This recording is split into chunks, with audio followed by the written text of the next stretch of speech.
In the dark, quiet hours of August 8, 1963, while the world was asleep, a group of men embarked on a mission that would etch their names into the annals of criminal legend. This wasn't just any heist. It was the audacious seizure of a moving fortress, the Royal Mail train, carrying millions in cash. Like, subscribe, and share. The night shadows moved.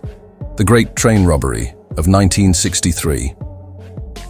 In the darkness of the early morning on August 8, 1963, a sense of eerie calm hung over the Buckinghamshire countryside in England.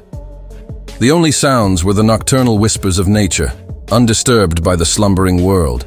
But beneath this tranquil veneer, a plot was unfolding, one that would etch this night into the annals of criminal history. The target was the Royal Mail train, a scheduled service making its routine journey from Glasgow to London. Laden with over £2.6 million, an unimaginable sum at the time, it was a moving treasure trove, hurtling through the night. Unknown to the crew, this journey would be anything but routine. The masterminds of this audacious plan were not your typical band of desperados. Among them were men like Bruce Reynolds, a known criminal with grand ambitions, Ronald Biggs, a small-time crook seeking a big score, and Gordon Goody, a charismatic figure with a knack for planning. This motley crew of 15, drawn from different walks of life, shared a common vision: to pull off what could be the heist of the century. Their plan was simple yet daring. They would tamper with the railway signals to stop the train at a remote location near Bridigo Railway Bridge. With precision, they would then overpower the driver and make off with the loot, all before the authorities could even grasp what had happened. In the preceding weeks, the gang had painstakingly prepared for the heist. A disused farm, Leatherslade Farm, was their base of operations, strategically chosen for its seclusion and proximity to the railway. Here, they planned, rehearsed, and waited for the night when their audacious dream would turn into reality. As the night of the heist approached, an air of tense anticipation hung over the gang. They knew the risks.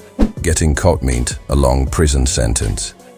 But the lure of the loot, the thrill of the challenge, and the prospect of securing their futures blinded them to the potential consequences. The night unfolded with a moonlit sky as their only witness. The gang, dressed in dark clothing and ski masks, converged on their predetermined location. In the distance, the rumble of the approaching train grew louder, its headlight piercing the darkness, unaware of the fate that awaited it. As planned, the signal was tampered with, changing from green to red. The train, obeying the warning, ground to a slow halt. Inside, the crew was puzzled but not alarmed. Signal failures were not uncommon, but this was no ordinary signal failure. In the moments that followed, the gang sprang into action.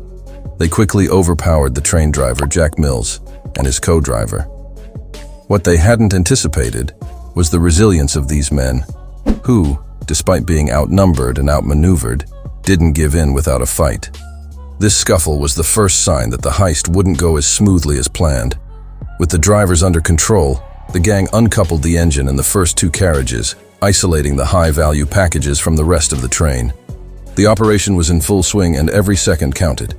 They maneuvered the train about half a mile further to Bridigo Bridge, where their vehicles awaited.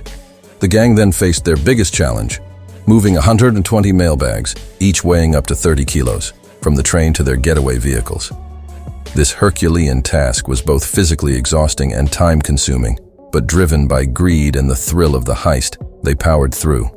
As they loaded the last of the bags, the first hints of dawn began to color the sky. Time was their enemy now. They needed to vanish before the world woke up, before the alarm was raised. In those early morning hours, as they made their escape, little did they realize that their actions had already set in motion a chain of events that would captivate and shock a nation. The Great Train Robbery was not just a heist, it was a moment in time, a turning point that would redefine crime, punishment, and justice in the modern world. But as the gang disappeared into the breaking day, with the spoils of their daring endeavor, the real story was just beginning. The aftermath, the manhunt, The trials and the unforeseen consequences of their actions would unfold in ways they could never have imagined. And that story, the unraveling of the meticulously planned, daringly executed, and fatefully doomed Great Train Robbery, is a tale that is as much about the robbers as it is about the society they momentarily outwitted.